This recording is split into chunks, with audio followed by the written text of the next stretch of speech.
morning. Hey, Steve Weber here, American Gumption Morning Show. Welcome to show number 162 on Friday, April 23rd. Friday, April 23rd. The year is coming to the, 1/3 of the way finished mark in just another week. So, man, this 2021 is flying by. Alrighty, so have a great guest coming up. Anna Homen is going to join us at about 15 past the hour, and she's going to tell us all about Adventure Away Travel. That is her travel blog. She is a Montana blogger, an adventurer who is redeveloped a love for the backcountry and for the wild of Montana, and also doing some solo traveling. So hopefully, I see her joining us in the back, and hopefully the connection is going to work. It looks like we're still figuring out how to get that all live and ready to go, but she'll be joining us in just a few minutes. I'm confident everything's going to work out good. All righty. So now I am going to do a monologue today, and my monologue that I have prepared is titled Montana Healing Place. And so I'm going to talk about how the 10 years that I lived in Montana turned out to essentially being a time of healing for me personally. And so, and I think that our guest also has a story that's not the same, but certainly there's been some healing going on with her too. So looking forward to talking with Anna in just a few minutes. Alrighty, now let me just tell you about what's happening next week. So I am going to not do a broadcast on Monday. There won't be a live show. On Tuesday, I don't have a guest scheduled, but I'll be here whether there's a guest or not. Wednesday, we're welcoming back Nikki Roscoe, who has joined us several times in the past, but she hasn't been here in a couple months. And so we'll check in with Nikki from across the pond over in the UK. She will be joining us. All righty. So that's what's happening next week. So again, no show on Monday, but we'll be here on Tuesday and Nikki on Wednesday for sure. And then shows on Thursday and Friday. All righty. The monologue. So Montana as a healing place. I'm going to just disappear here for a second. All right, we're adjusting one thing. All righty, live broadcasting. You never know. You never know. All righty. So in 2003, let me throw this.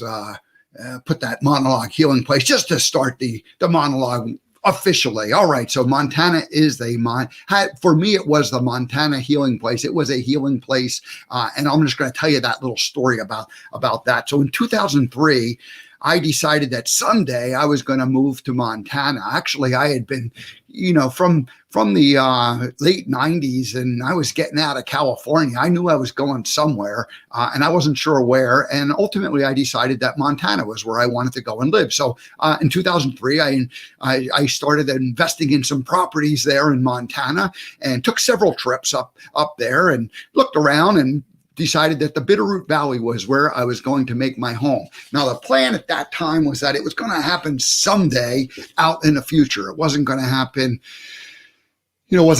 today or tomorrow or next year, but it was going to happen like maybe in 5 or 10 years. I didn't have a plan. I just thought it was going to be out there someday. Okay, great. So now in 2005 and 2004, I ended up taking just one trip each of those years up there.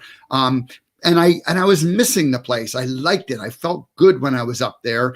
And basically the end of the 2006 trip, I'm driving home and I went, you know what? I got to figure out how to live there sooner than later. So rather than like maybe 5 or 10 years from when my original plan, I went, I'm moving there now, and set that in motion.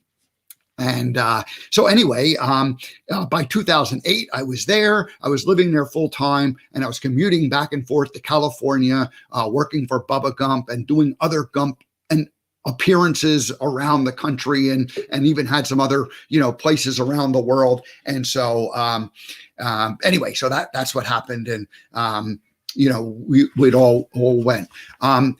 I don't know. I see Anna still trying to get connected. Let me just interrupt my monologue. And Anna, if you can hear me, you make sure you're using Chrome browser to log in. That could or could not be the problem. I don't know. You're not be able to get your picture to show up. We see you showing up there, but try using Chrome browser if that works. And you can message me in the private chat button that you see there if you have any other questions. So we didn't do this test ahead of time, but hopefully Anna's going to get connected. I see she's trying to get logged in, but we're not quite connected there yet. Alrighty. So anyway, I'm commuting back and forth in 2008, and that was kind of the plan. Well, what happened in 2008? The real estate market took a dump, and I took a big hit on my income because I was now only working part-time, and I had all my money wrapped up in real estate, and I had put myself kind of out on a limb. And when that stock market or that real estate crash took place, man, that limb got sawed off, and so I was in a heap of trouble at that point in time. So anyway, my cash flow. Long story short, was my cash flow just wasn't working. Alrighty, so then.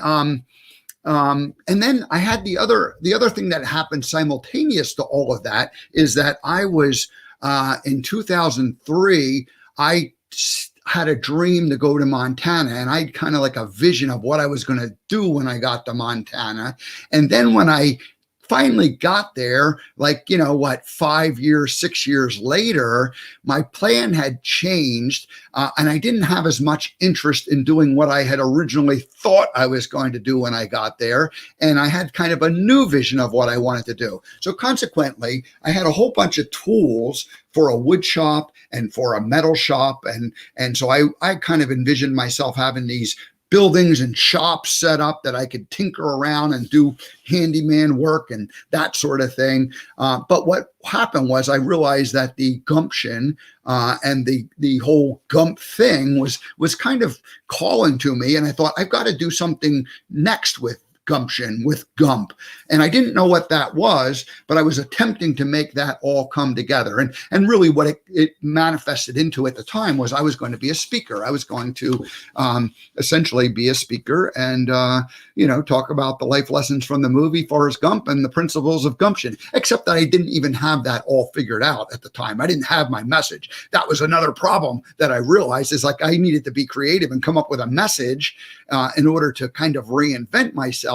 And so one of the things I really learned was that when you're in crisis mode, and those first couple of years I was in kind of a crisis mode, that's not a good time to be creative. That's not a time that you're relaxed and open-minded and connected with the quantum field and energetically, you're in survival mode. And so anyway, it was a difficult, challenging those first couple of years. Bubba Gump Shrimp, finally, that contract came to an end in 2011. And so after 15 years, I was officially not with Bubba Gump any longer. And so I had, I started a blog and I was writing and I was trying to figure out, what exactly I was going to do with that next phase of my life.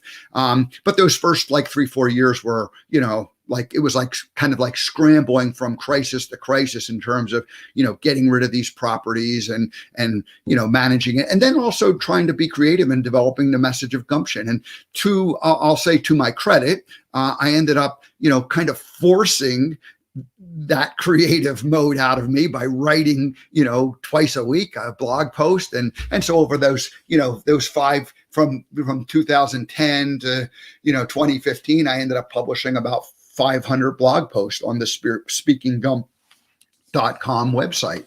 And, it was all about that Gumption and life lessons and kind of laying down a foundation. Alrighty. So, the other thing I should mention is that, as I was trying to develop this message of Gumption, I realized that my core beliefs and my foundational beliefs that I had lived my first 50 years of my life, really weren't working very well. And I was involved in some personal development work, spoken about that before, and, re-examining all of my beliefs from childhood, and lots of them were good and lots of them have remained and lots of them were, shed and put to the wayside, and new thoughts. But that took time. That took a lot of, so that was all going on simultaneous, and that was all happening during that kind of real disruptive period. So, alrighty, there. I see Anna. It looks like she's getting there lined up. So good. I'm feeling like this is all going to work the way it's supposed to. So that's good. All right. Well, let me wrap up, finish up. I've got about another 3 or 4 minutes of my monologue that I want to finish up here. So Montana was the healing place for me. And so during that time, though, I had to learn to quiet my mind and just calm down and not live in crisis mode the whole time. So let's see, I'm looking at my notes here, just getting caught up. So anyway, that next 5 years from about 2014 to, 2015, 16, 17, they were calmer years. Like the crisis of those first few years had passed and I survived that. But I was like, at that point, I was just sort of living in a stasis and in just kind of like, living a very ordinary life in Montana, beautiful place. Did not mention that. Montana was a perfect place for me to be doing all this work. The mountains, the Bitterroot Mountains, looking out at them on a regular basis. The river, the Bitterroot River, floating at fishing, hanging out, just being outdoors. The lifestyle of people that live in Montana, very different from what I had grown up in the East Coast, and very, very different from California where I was there for 27 years. So Montana was this like really kind of a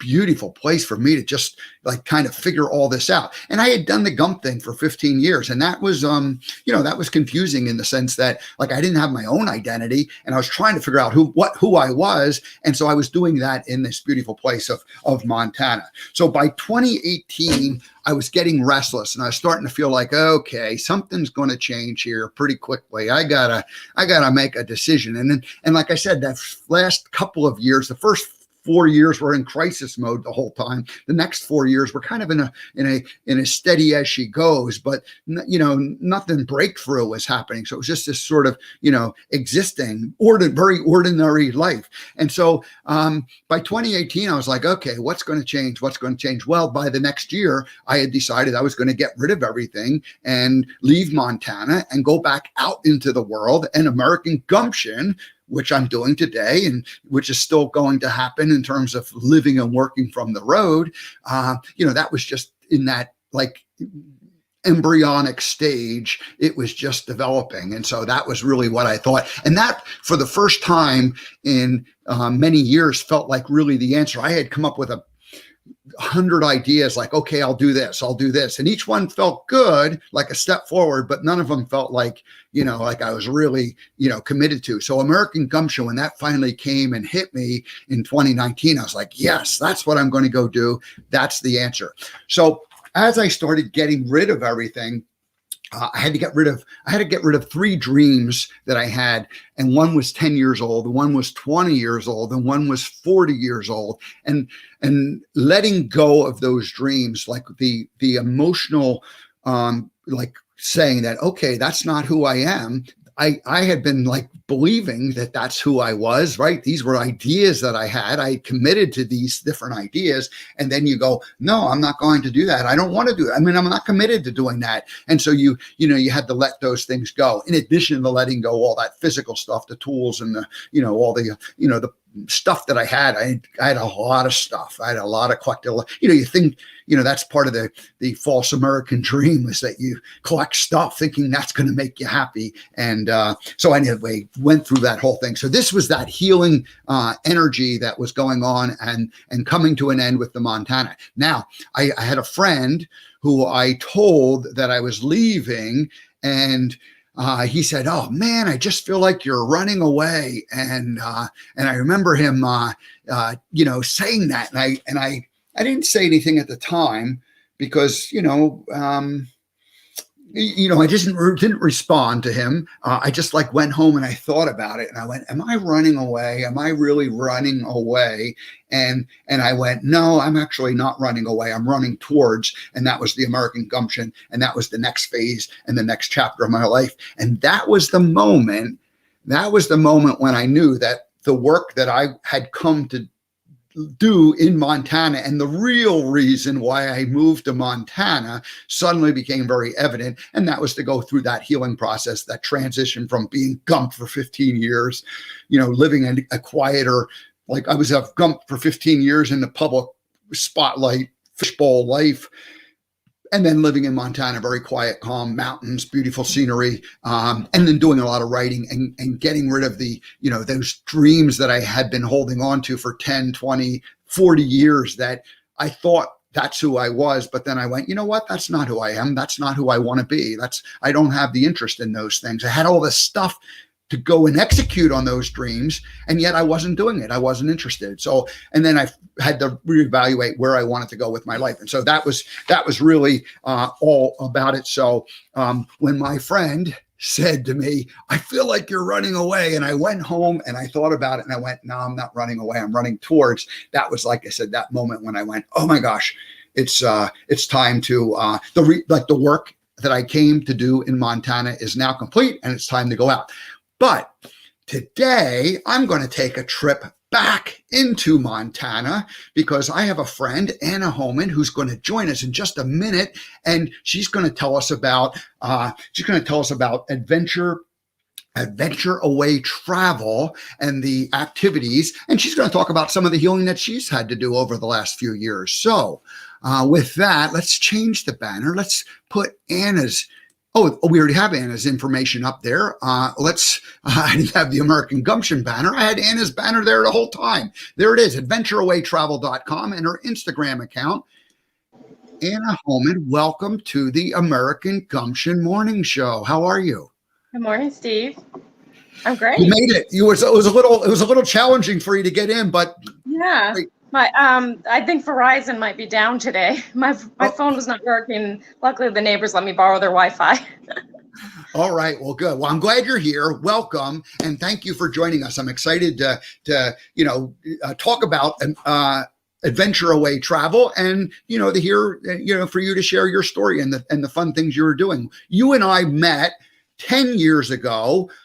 You were working at the Verizon store, and I was getting a phone, and there was a couple of other salespeople, and we just all met and became friends at that time. And since then, we've seen each other at different things in Montana over the years. But anyway, I saw your Instagram page just a few weeks ago, and I just was fascinated by the pictures. And so we're going to share some of those pictures, and we're going to let you tell the story. How's that sound? That sounds great. Now, Anna, before we do that, there's two rules that I did not tell you about before. And those rules are for a first-time guest is I read their bio and intro. So that's rule number one. And then rule number two is I have a theme song that I play. It's called the First-Time Guest Welcoming Song. So I'll play that song. So are you cool with proceeding under those conditions? Yeah, we'll proceed. All righty, good. So who is Anna Homen? Anna Homen is a financial representative for the Guardian Life Insurance Company of America, otherwise known as Guardian. She helps businesses and individuals organize their finances and take control of their financial futures. But previously, she has been a successful sales producer in radio and digital advertising and also cellular products for Verizon. A bit of a tech geek you were for a while there. 7 years ago, Anna was diagnosed with multiple sclerosis, MS, and sometime after that, she began taking adventures into the backcountry of Montana and also traveling solo to various destinations. About 3 years ago, Anna started Adventure Away Travel as a method of formally documenting and sharing her adventures. Today, she has both an Instagram page and a website, both listed down below, scrolling on the banner. That's how you can find Anna. And it's called Adventure Away Travel. So I can imagine that Adventure Away Travel has been physically, mentally, and spiritually healing for you. But we'll let you tell us about that. And also want to just share that Anna is the mother of a teenage son. So welcome, Anna Homen, to the American Gumption Morning Show. I am grateful that you're joining us this morning. So let's play that song, and then we'll get into the conversation. Here it is, the First Time Guest themed welcoming song.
Anna, have you ever had a marching band welcome you to a show before? Not a marching band, no. That was the first time. All righty, well, good. So welcome. So tell us about what was the moment when you went, oh my gosh, adventure away travel. I've got to start this. I mean, what was that moment when you went, I've got to start a website and a blog or how did that begin?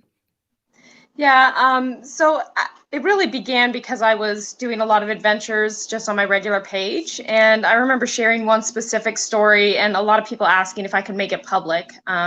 They wanted to be able to share that. And that was kind of just the first real story I had shared about living with MS and getting back on the trail.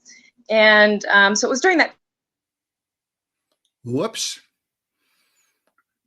Well, Anna has disappeared off of the her neighbor's Verizon. Maybe her neighbor cut her Verizon account off.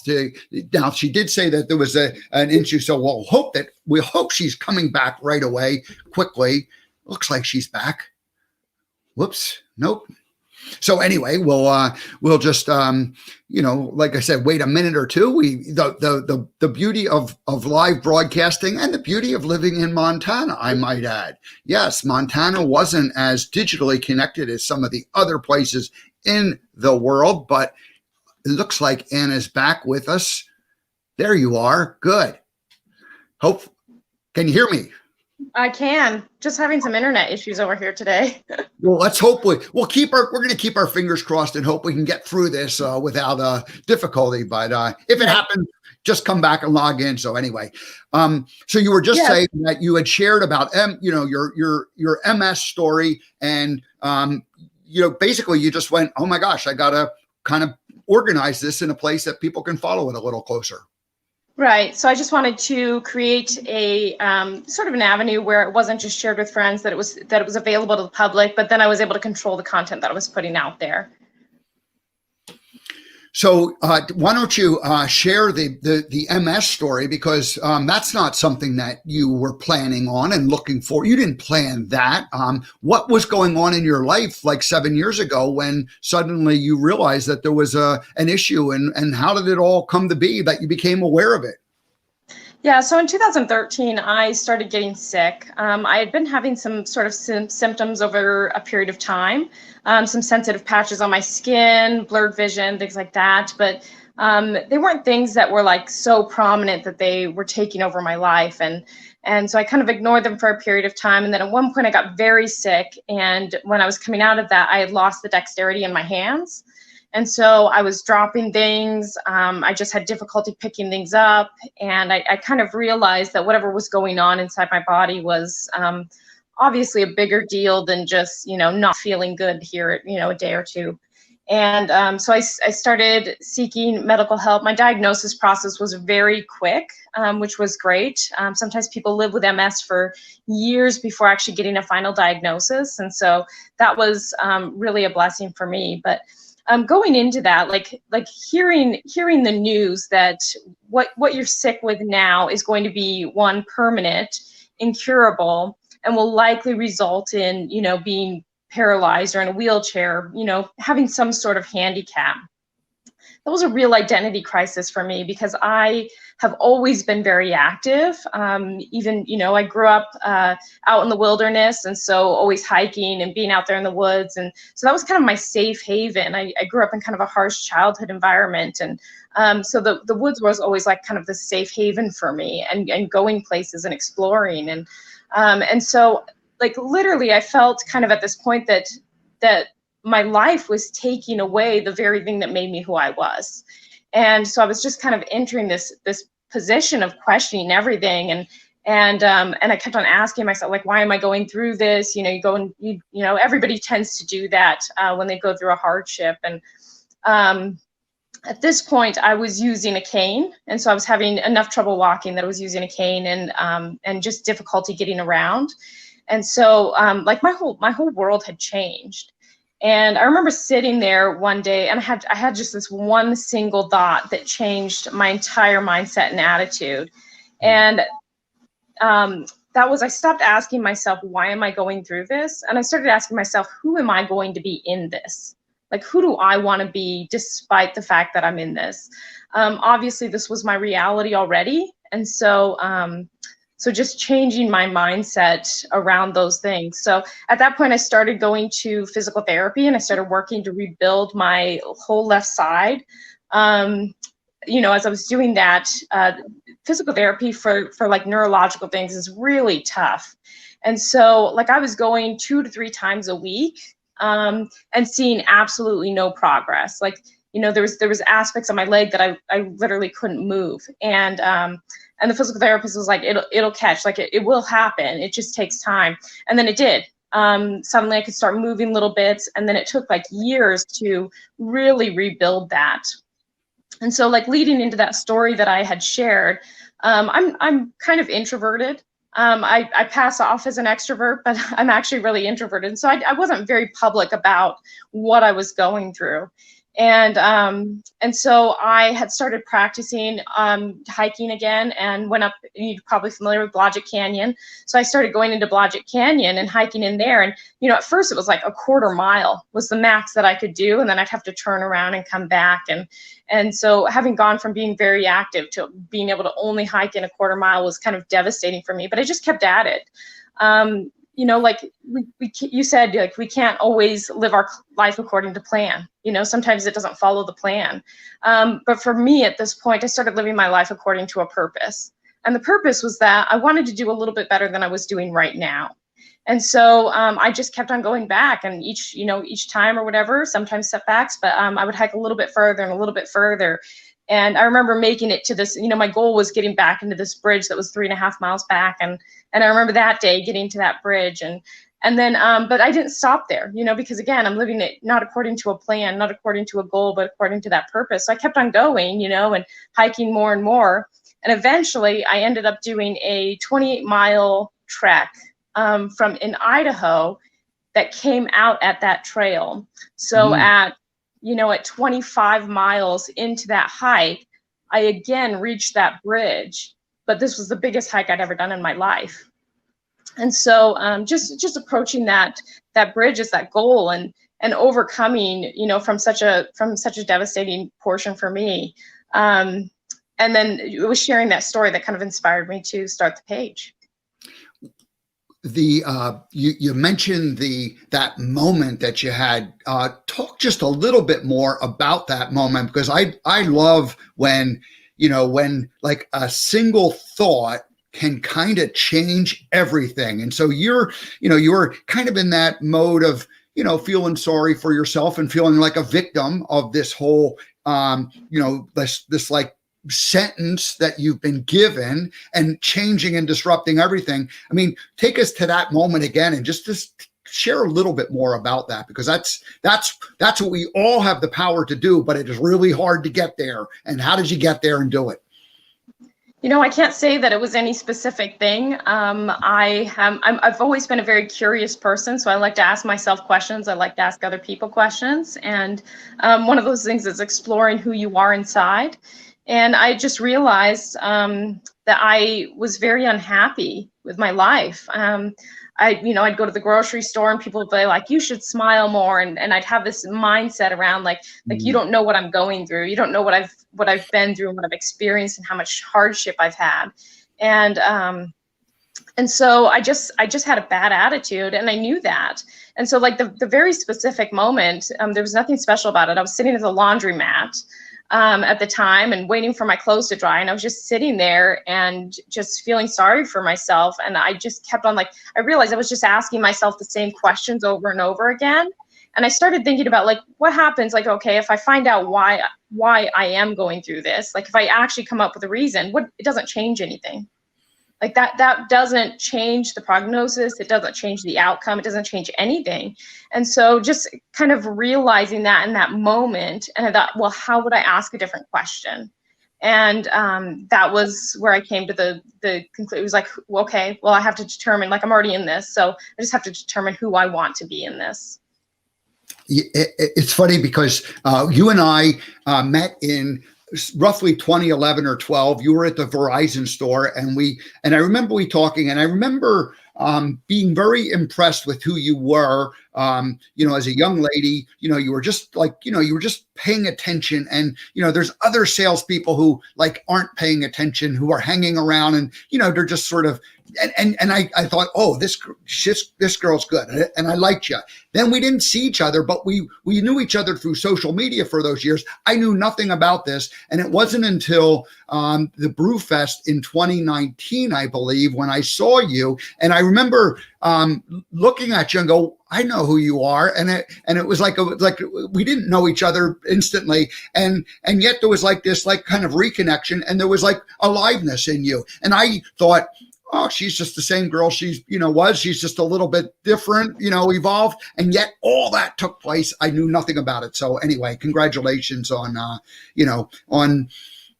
coming through it and being a survivor and making it work for you and what you're doing. So that's great. I got pictures. I want to share the pictures because that's going to be a fun thing to do.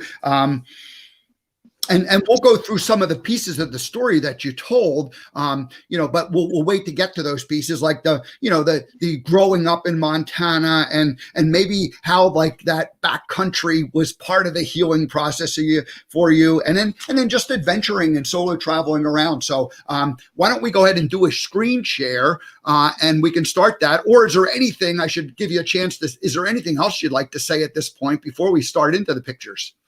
Oh, no, we can go ahead and go with the pictures and then go from there. It'll take me just 1 second to share this and bring this up. I think let's see, how do I do? There we go. I always feel like I'm learning how to use this technology all over again. All righty, now. Does that? You need your techie person again. I need that tech person. Now, there we are. Look at that. Adventure away travel. I do have a slideshow to share. And so let's just see what the first picture is. Here we go. This is you on an airplane. Where are you going? And what year was it, Anna? Yep, that was 2019. And I was on my way to Aruba. I'd never really taken like a solo trip. I'd done like little weekend trips and whatever else, and it was a really big goal of mine to take a solo vacation. And so this was a 10-day solo trip to Aruba.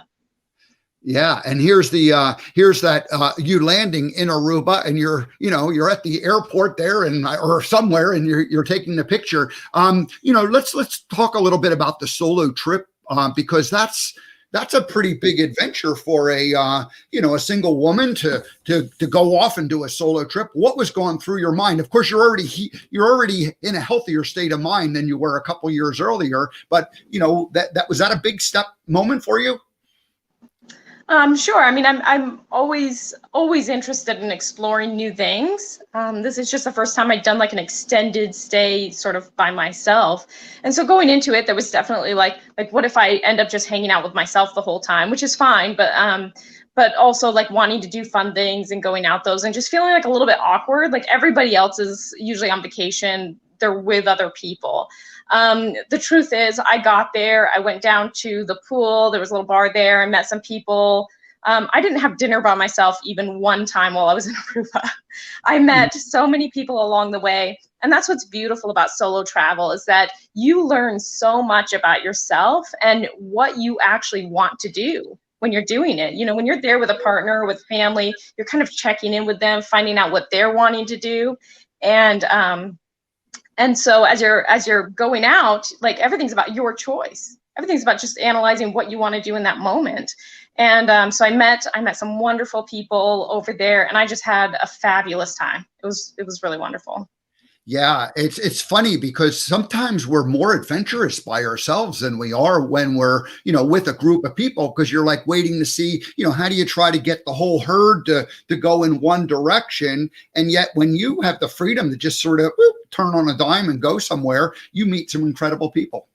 Right. I remember specifically, I had like taken the bus out to the middle of nowhere. I wanted to hike the tallest point that I could hike to in Aruba, which is only 640 feet or something.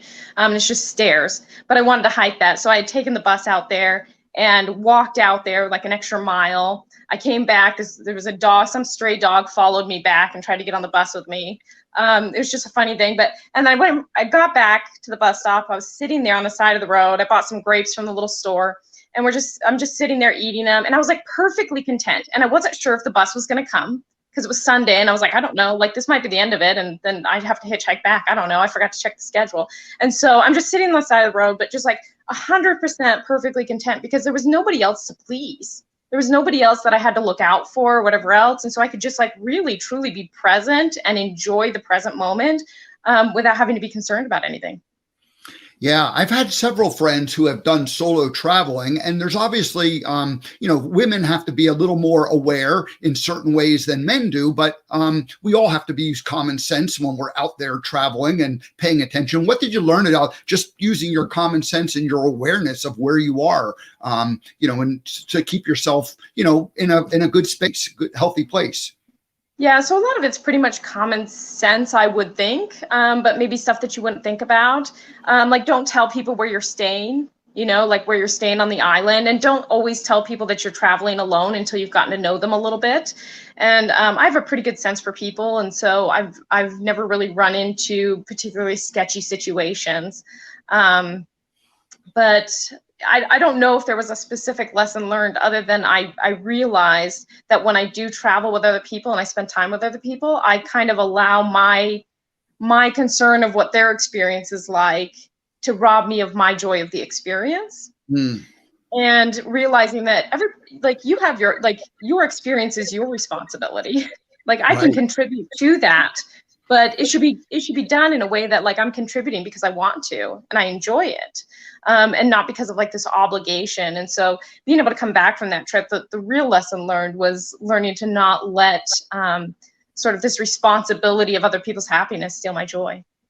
Yeah, that's and that was that moment where you realized that you needed to take control of your life and decide whether you were going to be happy. And sometimes we talk about, people talk about like, if you're concerned about your own happiness, you're somehow being selfish. And yet if we're not happy inside, then we can't be happy and share that light with other people. So it's so beautiful. Well, let's go ahead and jump back into the slideshow and see where we're going next. Let's see, here we are. Oh, now what are you doing standing up on top of a ski lift tower? What are you, that's probably not legal. What were you doing, Anna? Well, there was no sign that said don't climb the tower, for one. That's at Lost Trails Ski Resort. And I just kind of went up there and did some hiking around with a friend of mine. I am scared to death of heights. So that's why I climbed that, because I was terrified of doing it. Yeah, good. Well, and you had a friend to take a picture there with you. So beautiful. Love that. All right. And then this is, you're a lot safer than in this picture than you were in the previous one. Yeah. Just a little backpacking trip that I took with my son. And it was pretty chilly that night. We didn't actually sleep in the hammock. We slept in tents, but yeah, I was just taking a little nap there. And let me ask you just about your son. Does he enjoy these adventures with mom, or is he at the point where he doesn't like hanging out with his mother and going out and doing these backcountry adventures? He's not much into hiking. Generally, he's actually getting more into it, and he expressed this last year that he would be interested in doing some backpacking with me. So we're getting him outfitted with some gear and so forth. He's actually really he's like my best bud, and so we really enjoy spending time together. Awesome. Well, I just thought that was a fun picture there.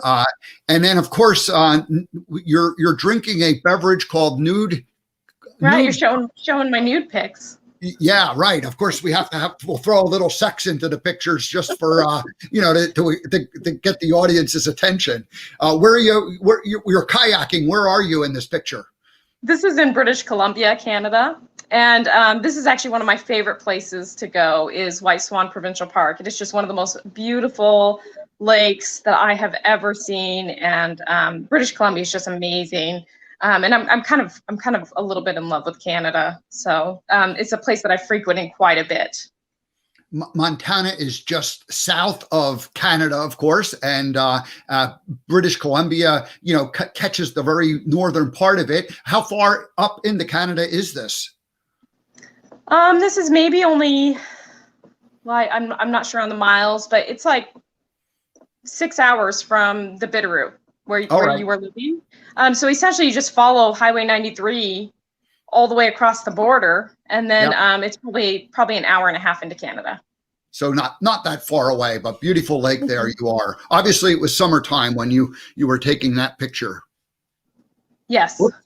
Whoops, I jumped past this one. Now, is this also in Canada? Nope, that one's in Glacier National Park. There you go. We love Glacier. On the Highline Crest Trail. Yeah, we love Glacier Park. What a well, tell us about Glacier Park. What are your thoughts about Glacier? As you grew up not too far from there, as a child, did you go to Glacier or not really? I never went to Glacier as a child. I mean, I really was right there, but I guess growing up, like we literally grew up in the woods out by what most people know as the Yak. And so we were like up in the woods all the time. And so the thought, like most people go to national parks to experience the wilderness and experience nature, we just lived in it. And so there wasn't like really this thought to like go visit the park. So I didn't do that until I was an adult. This is the first time I went hiking in Glacier. I've kind of at certain points avoided hiking in Glacier because I don't really love hiking around people. And so this was kind of a branch out for me. And we did a 13-mile trail or 13-mile trek, and it was about 2,700 feet elevation gain.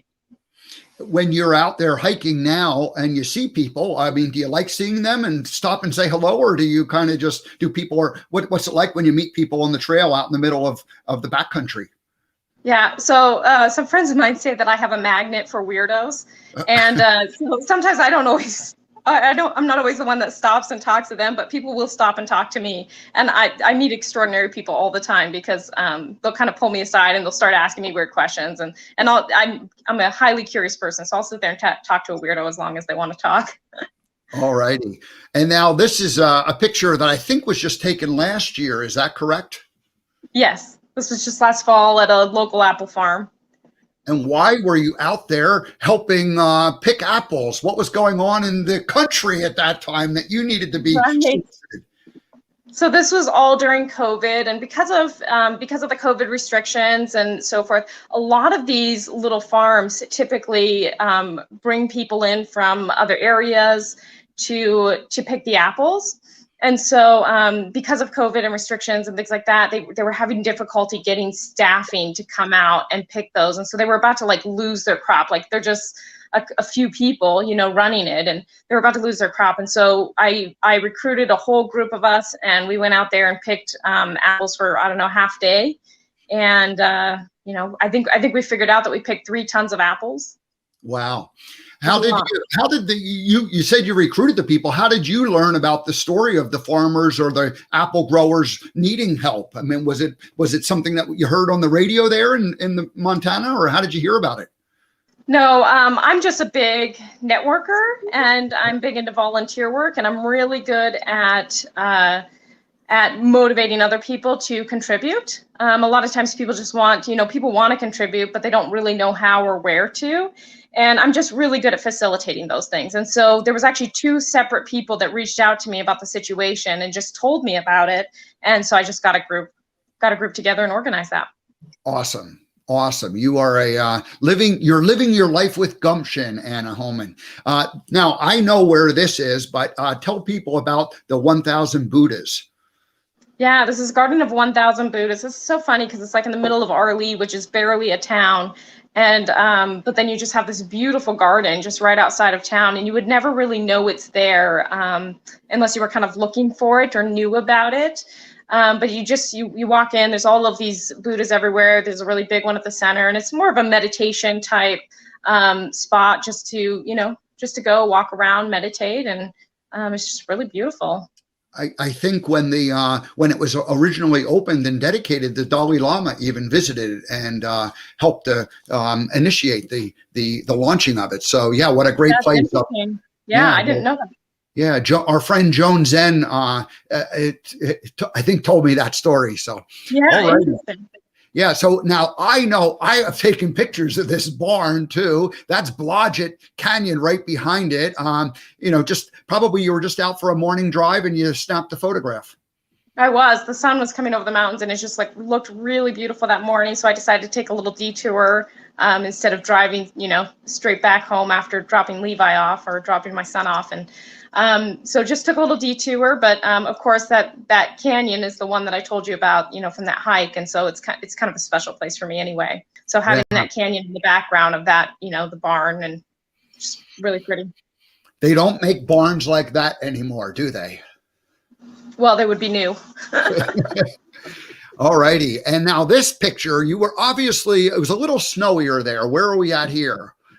This is at Lolo Pass, here in Montana, and I bought some cross-country skis about a year ago and just really got into that this last year. So this was a 13-mile run on skis, and so that's why I look so happy to see that lodge, is that was getting back from a 13-mile skiing, and we actually didn't know how long we were going to go out for. So by the time we were about 8 miles in, realized that we still had a lot more to go.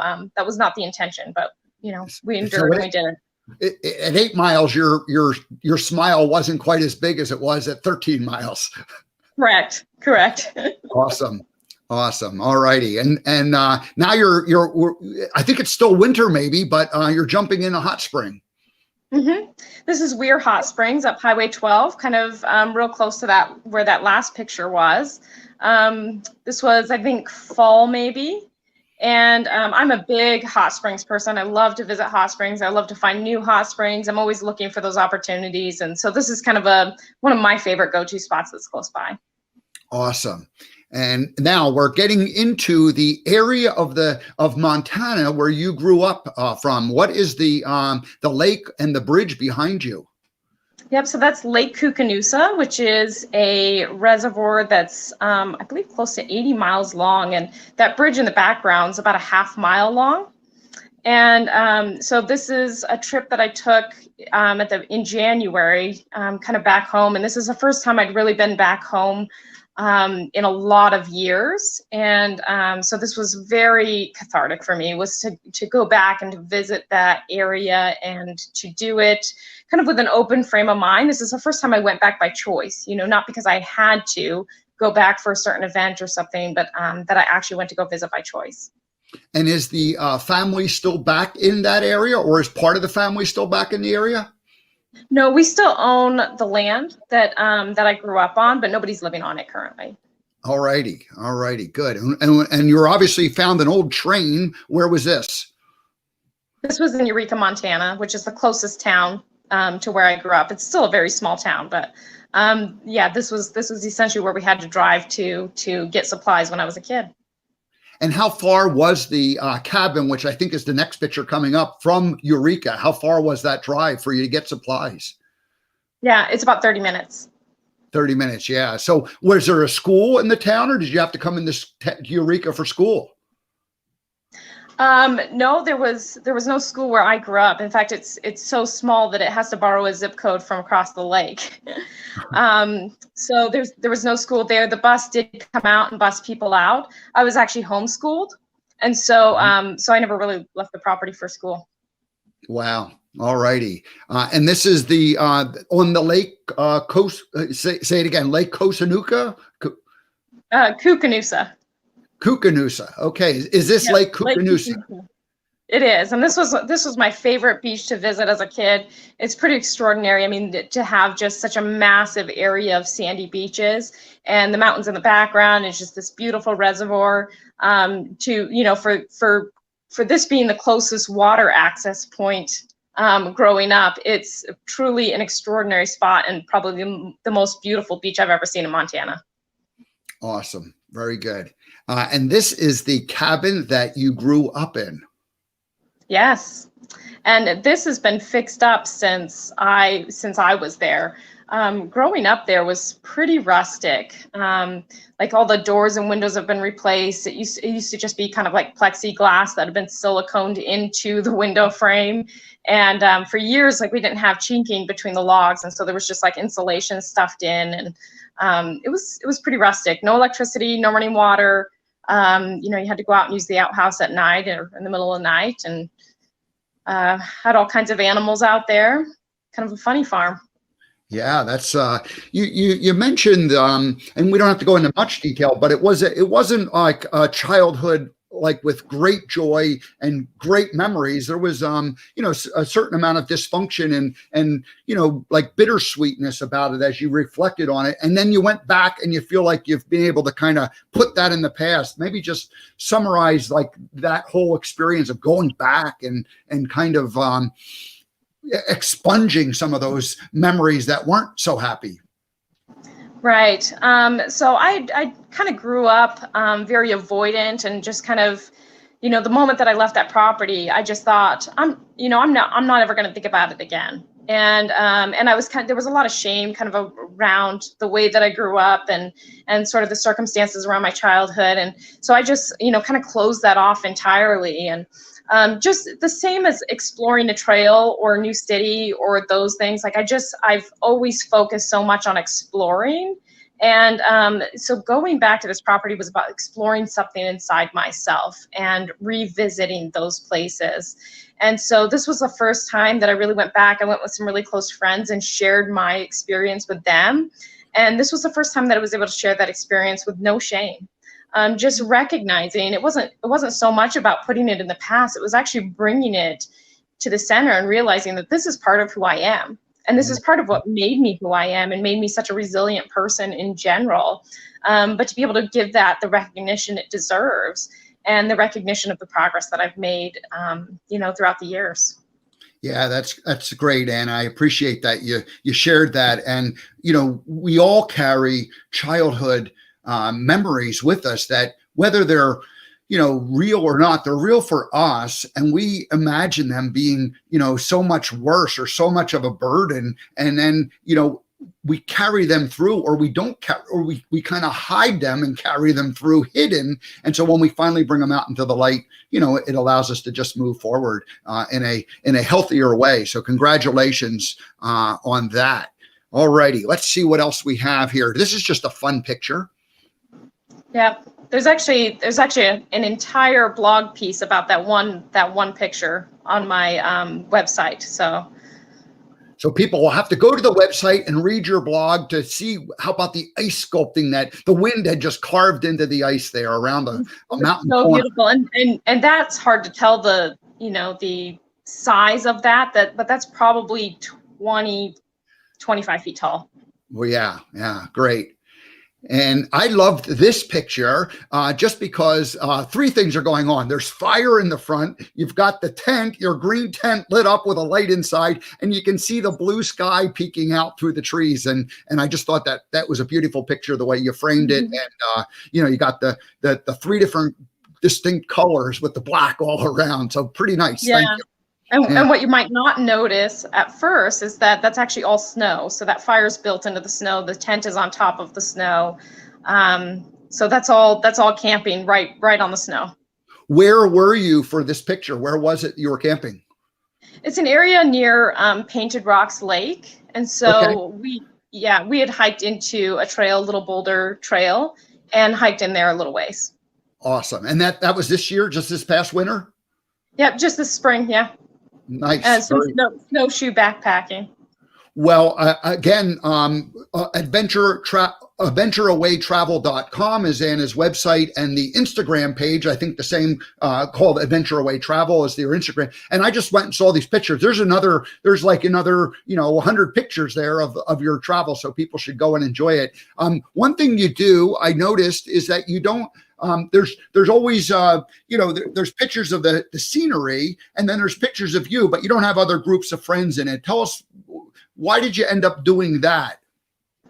Yeah, I just do that because it's a public page, and so it's not up to me to really decide whether or not somebody wants their life public or their story public. Furthermore, if something goes on in the future and somebody changes their mind about that, it's just easier to regulate with just it being my story. When having sort of a public facing page that's for a specific person or purpose or inspiration, it's really important to keep your message concise and simple. So rather than introducing all these other characters into it, I just chose to keep it simple, about me, about the journey, and about the adventures. Well, I think it's great. We're almost at the very end. Where the Mission Mountains? Tell people who don't know the people who don't know the Mission Mountains have to go see the Mission Mountains at some point in their life. It is an extraordinary experience. I mean, just you kind of come up over the hill, and then it's just like this masterpiece out there, and it is stunning. So that's just north of Missoula. So it'd be between Missoula, Montana, and Glacier Park, essentially, is the Mission Mountains in between. And that is some wild country, lots of grizzly bears. The terrain is really steep, and so it's a pretty rugged area once you get back into those mountains. Yeah, and Anna's describing the Route 93. You're going up 93 from about an hour north of Missoula, and you come up over a mountain pass, and not a super huge mountain pass, but then all of a sudden, boom, the missions are right smack in your face, and you can't help but, be blown away when you see those mountains. So you never get tired of that sight, and it never ceases to amaze you when you drive over the pass and see those mountains. So especially in the wintertime. All righty. And you had some deep snow there, unless that was a very short stop sign. No, it was pretty deep. Some of that's from the plows going by on the road next to it. Because this is springtime, and so quite a bit of the snow had actually already melted off at this point. But this is coming back from that snow camping trip, and we just got to the end. That stop sign was there, and I was like, hold up, I need to sit on that stop sign and take a picture. It looks like a fairly large pack you have there. How much weight do you think you had in that backpack? That pack is probably somewhere just at 30 pounds or so. There's a lot of extra gear that you need to bring for the winter time that's different than what you would normally bring on a camping trip. And so that blue section sticking out is like a pad that goes inside the tent, and then the actual snow tent itself is a little bit more bulkier, and then you've got to have extra layers, coats, fire building stuff, tinder kit, and so there's a lot that goes into packing for a snow adventure. And I should tell people that on your website, adventureawaytravel.com, you talk about the gear and about some of the other things that you need in some of the places. So there's a lot more that people can learn about. Yeah, and there's actually going to be some really some bigger pieces about gear coming out here shortly. So something to follow for. Awesome. All righty. And I think this is the very last picture. It looks like a good place to end is up on top of the mountain. And boy, the sky was cooperating with you, in terms of, we have it looks like a storm to the lower, the lower right, and then blue sky up above and clouds coming in. So. Yeah, this is what's beautiful about being at a lookout tower, is that you actually have a different little storm system depending on which way you look. And so you might have blue skies in one section where it's sunny, and then you look over and you can see the storms, but you're kind of looking at it from above mostly. And so it can be incredible. There was all these little windows inside that lookout, and it was literally like having a different picture depending on which window you were looking out. And so that was a ski trip. We skied in 7 miles and about 2,300 feet elevation gain in those, and with the backpacks, and then camped out overnight at that lookout. The last thing I want to just point out about that picture, you can even see smoke coming out of the, the chimney from the lookout building. So you guys had a little fire in the firebox there, keeping the place warm. Yeah, we stay toasty yeah, warm. Very good. Very good. Well, that's the end of the slideshow, but boy, this has been fun. I think the way that I'd like to just wrap it up and conclude is that, my monologue, I talked about Montana being kind of a healing place for me. Obviously, the adventure away travel has been something that's been healing for you on a physical level, on a mental level, and on a spiritual level. And I'll give you the last word in terms of just, what it's been like for you these last, multiple years as you've kind of taken control of your life again. Yeah. I think the consistent message and the healing portion is to never fear the unknown, as much as, just embracing it and embracing the change that can come from exploring that.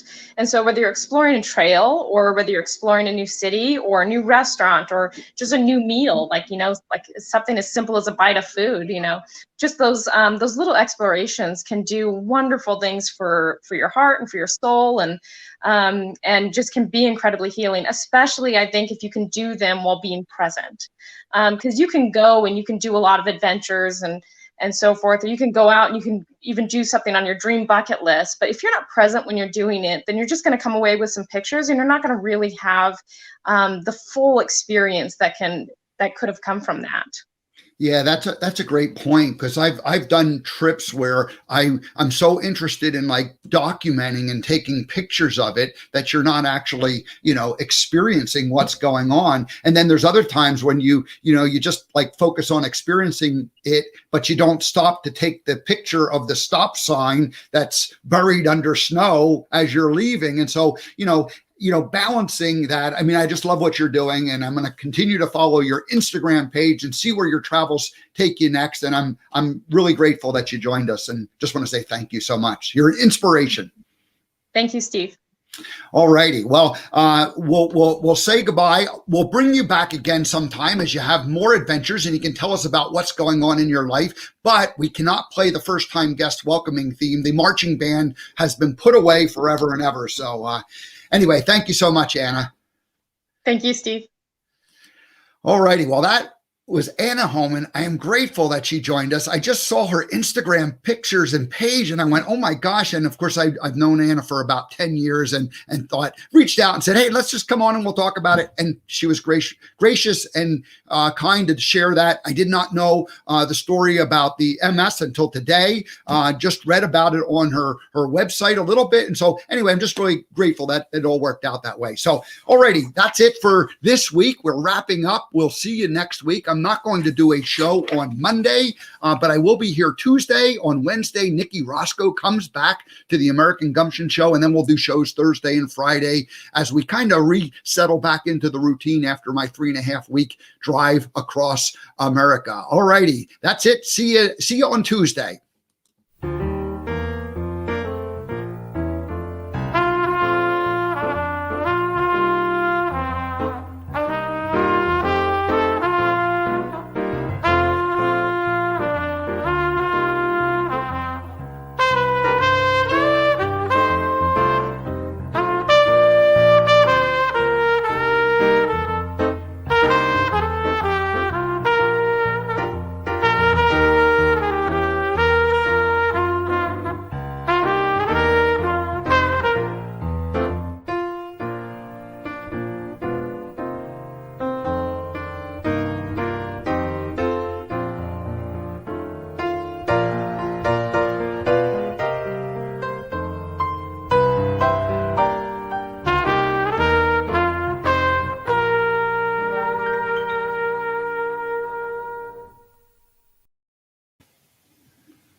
We have, I'm going to just add this one comment. Patina says that she loves Anna's story, especially traveling and creating solo adventures. She says, congratulations on creating a business that feeds your passion and vice versa. Yeah, that's, thank you, Patina. Yeah, Anna was great, and we're grateful that she joined us today. Alrighty, that's it, everybody. Have a great rest.